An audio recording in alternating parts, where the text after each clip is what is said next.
Hello, and welcome to another episode of the Working Conversations podcast, where we talk all things leadership, business communication, and trends in organizational life. I'm your host, Dr. Janel Anderson.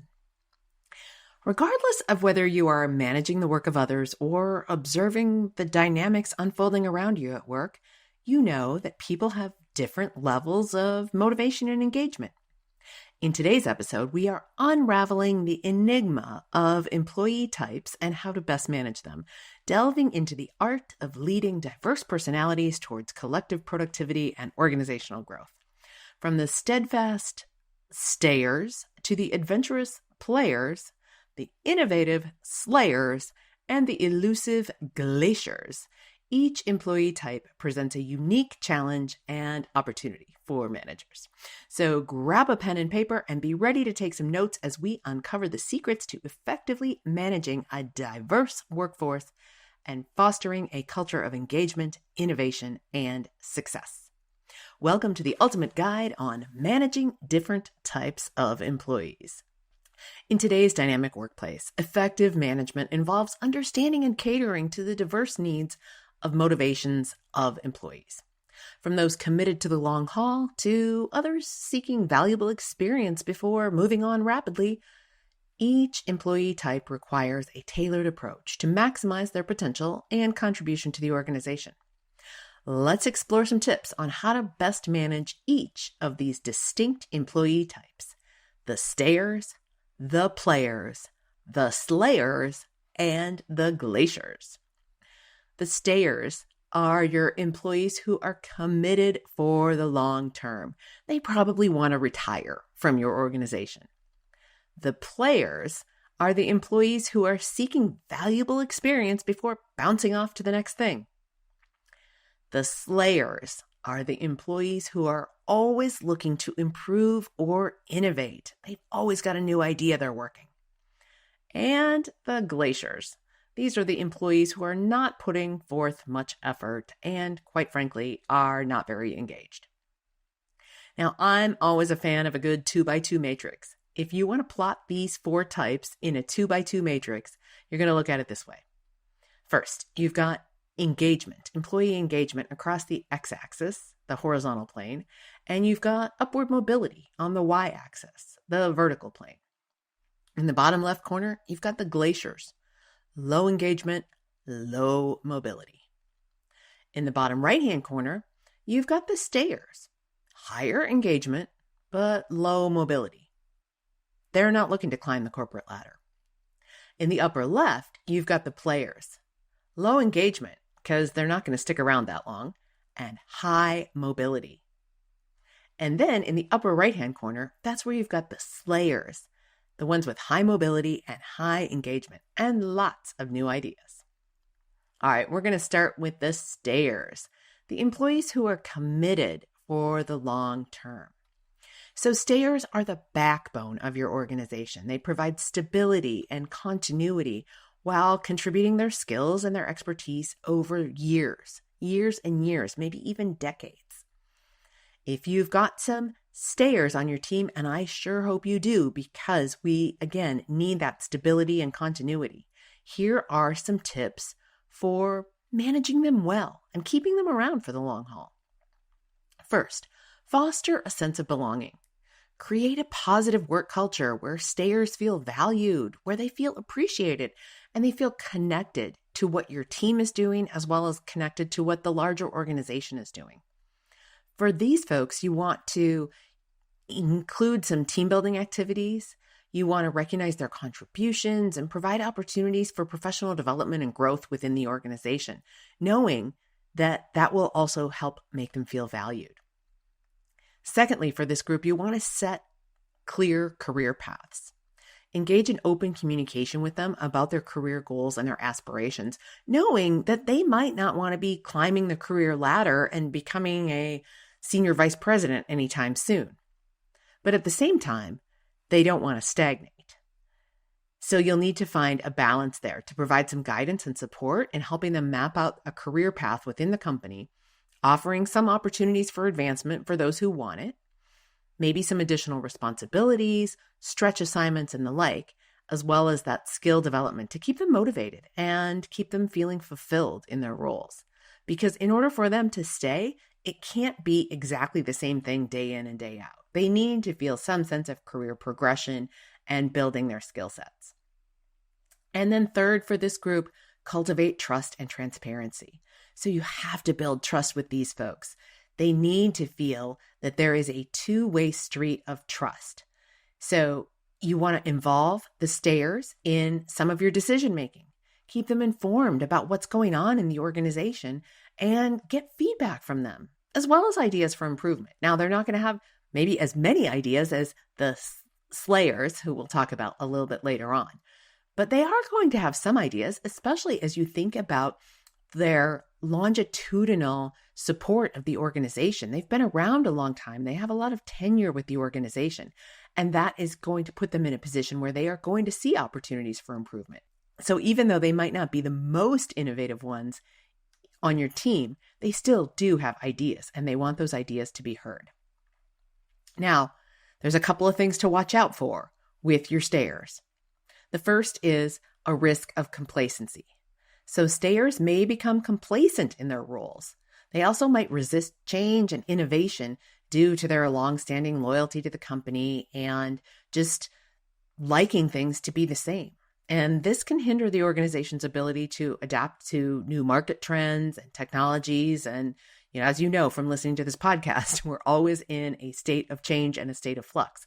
So there is a certain risk of complacency that comes with your stayers. Also, limited career growth. So stayers may feel stagnant in their roles if they perceive limited opportunities for career advancement within the organization.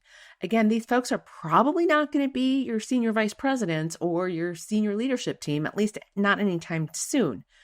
But we also need to make sure that they are not stagnating, because this will lead to decreased motivation, and it may then also lead to retention issues over time. They might not end up being your stayers if they don't get some career development along the way.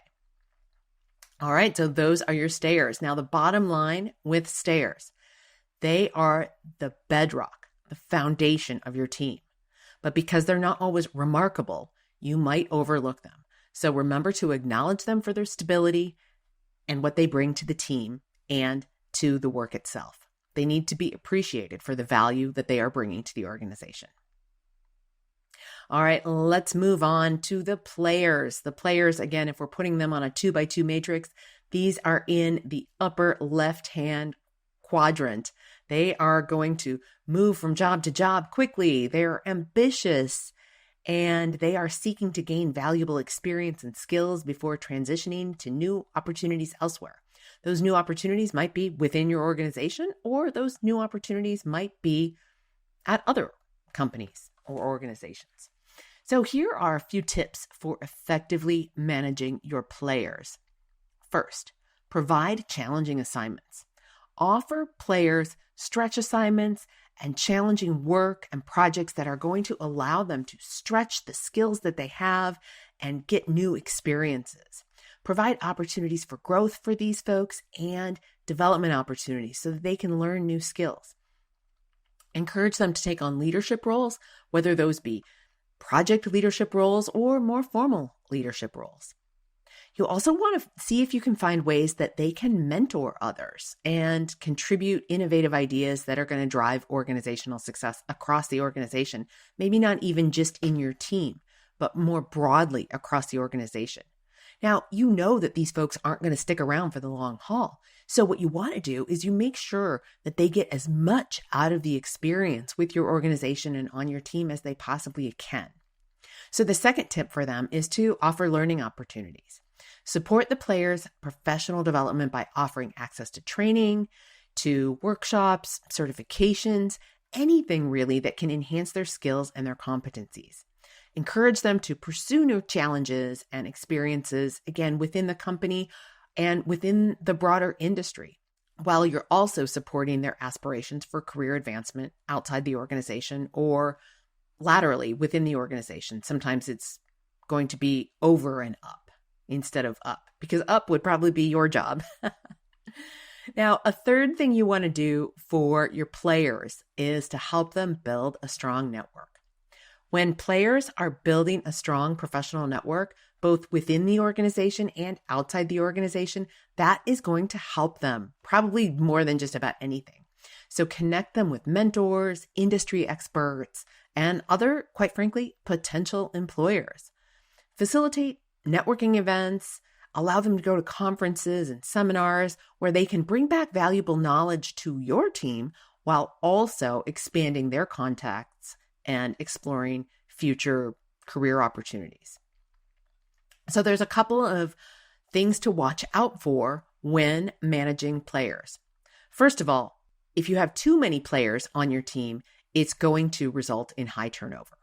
So players just naturally are going to have a shorter tenure either with your team or with the whole company, leading to higher turnover rates and increased recruitment costs, because anytime somebody leaves, it does cost something to backfill and get that backfilled person trained up. So this constant influx and outflux of talent can really disrupt team dynamics and project continuity. So you do want to be mindful of that. You don't want to have too many players on your team at the same time. Another thing that players get a bad rap for is a lack of commitment to the organization or to your team. So players may be perceived as less committed to the organization's long-term goals and values, and that's going to be felt more by the stayers on the team, the ones we were just talking about. The stayers are going to feel a little jaded by the players. So you do want to really be thinking about that balance and helping the stayers understand the players having a high priority on their career advancement over loyalty to the company. So again, this could impact team cohesion and team morale. Now, the bottom line here with the players, embrace these folks and meet them where they're at. Be the best possible manager you can be for them right now. And be confident that when they move on, which they will share with others what an amazing manager you were and how you helped them in their career development. That is going to reflect well on you, and it's going to have people clamoring to come and work for you in the future. Because remember, the players are going to be out there, and if they are singing your praises, that is going to be attracting new folks to your team. All right, let's next talk about the slayers. These are the employees who are always looking to improve and innovate. If we're plotting them on a 2x2 matrix, this is your upper right-hand quadrant. Slayers are driven by a passion for improvements and innovation. They are constantly seeking out ways to enhance processes, products, and services within the company, and even the processes that get those products and services out into the marketplace. So if you've got slayers on your team, and I hope you have some, here are a handful of tips to help manage the slayers. First, encourage that creativity and experimentation. The slayers do not want to be held back. So create a culture of innovation where slayers feel empowered to experiment, to take risks, and to explore new ideas without the fear of failure. Because quite frankly, we all know that not every idea is going to work out. So provide resources and support and recognition of their innovative efforts, encouraging them to think outside the box and push the boundaries of what's possible. Second, for the slayers, foster collaboration and cross-functional teams, because the best ideas are not necessarily going to come just from within your team. So you want to encourage slayers to collaborate with colleagues from different departments and disciplines. That's really what's going to leverage the diverse perspectives and expertise that they can bring to the work they're doing.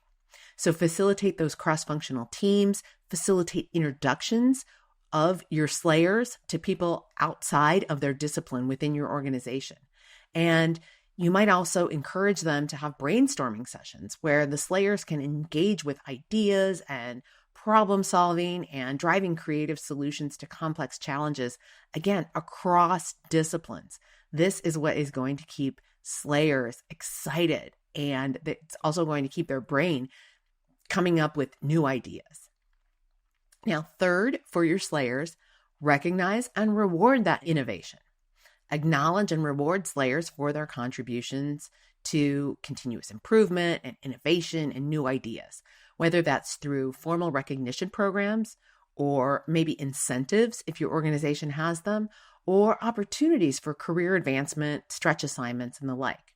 So celebrate those successes and milestones because that will help reinforce a culture that shows the slayers that you value creativity, curiosity, and forward thinking. Because ideally, you want the slayers to stick around and stay with your team for a good long while. And when they are acknowledged for their contributions, they are that much more likely to stick around for the longer haul. All right, now there's a couple of things to be aware of, a couple downsides and things you're going to need to be really focused on so that the slayers do stick around and are not feeling unappreciated. So first, with slayers and really with the whole team. Slayers, while of course innovative, they may encounter resistance from colleagues or managers or even people outside of your immediate work area who are hesitant to adopt new ideas and new processes. So overcoming this resistance and gaining buy-in for innovative initiatives can be a significant challenge for your slayers. So this requires you to help slayers understand that not everybody is like them. And it also requires you to work across the organization to make sure that there is space for slayers to be understood. Secondly, manage expectations. Slayers may have high expectations of themselves and of others, and this can lead to frustration if their ideas are not immediately implemented or adopted, or if things aren't moving as quickly or as successfully as they are hoping for. So manage these expectations while maintaining morale and motivation is going to be key with your slayers. Bottom line, with slayers, balance is needed. You can't have a full team of slayers or there will be no stability. So offer plenty of support to the slayers so that they can continue to innovate, and offer plenty of support to others as well so they don't get frustrated with the change that the slayers are working so hard to create. All right, now we have the bottom left-hand corner left, our glaciers. These are employees who are not putting forth much effort and they are not very engaged. So glaciers are employees who lack motivation and engagement. They're coasting through their roles without much effort or commitment. Maybe you inherited them. Maybe they're getting ready to retire. Maybe they have quietly quit, as we've talked about on this podcast before, or maybe they've just never really been performance managed. So here are a handful of tips for you to effectively manage glaciers. First, provide clarity and expectations. Communicate clearly the performance expectations, the goals, and the specific objectives. You need to do this with the glaciers. You need to outline the importance of their role in contributing to the organization's success, and you need to be really specific about it, especially in areas where they are not carrying their weight. So set achievable targets and milestones, provide regular feedback for these folks, and coach them to help them improve their performance and their level of engagement. There's lots of reasons why they might not be performing at their highest level. So you do need to coach them and get at it very, very specifically. Number 2, address underlying issues. Now, as you think about underlying issues, I want you to remember that at one time, these glaciers were performing. They got hired. They got hired into your organization, and for a reason. So there's something that's getting in the way of them performing at their best. So as you address underlying issues, take a proactive approach to understand what those underlying issues might be that are contributing to the glacier's lack of motivation and engagement. Whether that's dissatisfaction with their role, maybe it's conflicts with colleagues, or maybe it's some personal challenges that are happening outside of work that you wouldn't even necessarily know about. So encourage open and honest communication with the glaciers and work together to find solutions that are going to support their growth and success, because we want to get these glaciers into that role of stayers where they are contributing more than they are right now. Now, third, offer support and resources. So identify any barriers or challenges that might be impacting the Glaciers' motivation and engagement. Again, that was through those underlying issues. And then offer support and resources to help them address those issues. Now, that could be things like training, mentoring, and coaching if it's something related to their skill development or their confidence levels. And it might also be something outside of that. It might be counseling or encouraging them to use your employee assistance program if they've got stuff happening in their broader life, or maybe they're experiencing some burnout or something close to that. So offer those opportunities for both the career development side of it as well as what might be happening in their personal life. You may need to coach them into a better fitting role as well, or you might need to coach them right out of the organization entirely. And again, I will refer to the episode we did on quiet quitting and why coaching somebody out of the organization sometimes is a better choice for the underperforming employee. And we'll link that episode up in the show notes. Now, as you think about your Glaciers, what could go wrong? Well, plenty. First of all, we've got low productivity. So Glaciers may struggle to meet performance expectations and deadlines due to their lack of motivation, due to their lack of engagement, and this can impact the whole team's productivity. It can also impact project outcomes and deadlines. So this can lead to missed opportunities for the whole team and decreased performance and morale for everyone. Also, there could be a negative impact on the overall team. So a Glacier's lack of effort and engagement can have a demoralizing effect on the whole team. That can lead to resentment and frustration among other team members who might feel burdened by having to pick up the slack of their Glacier colleagues. And this is going to erode trust and collaboration within the team. And I might also say trust in you. The bottom line here, if you've got Glaciers and you're not effectively performance managing and dealing with the Glaciers, it will have a negative impact on not only the team as a whole, but on how you are perceived as a leader and manager. Because you know who knows that you're not dealing with the Glaciers? Everyone else on your team. That's right. Everyone else on your team knows. So make sure you deal with them. If you need to go back and re-listen to the episode on holding difficult conversations or any of the performance management episodes we've done here on the podcast, please go do so. Okay, my friends, indeed, it does take all kinds of people to make the world go round and make your organization go round. And at work, you've got the stayers, the players, the slayers, and the Glaciers. Effective management involves recognizing and accommodating the diverse needs and motivations of everyone on the team. By adopting a tailored approach to managing each employee and fostering a culture of support, collaboration, and continuous improvement, you can maximize employee engagement, productivity, and retention, ultimately driving long-term success and growth, not only in your team, but in your broader organization. Remember, the future of work is not only about technology. It's about the values we uphold, the communities we build, and the sustainable growth we all strive for. We need to keep exploring, keep innovating, and keep envisioning the remarkable possibilities that lie ahead. As always, stay curious, stay informed, and stay ahead of the curve. Tune in next week for another insightful exploration of the trends shaping our professional world. Until then, my friends, be well.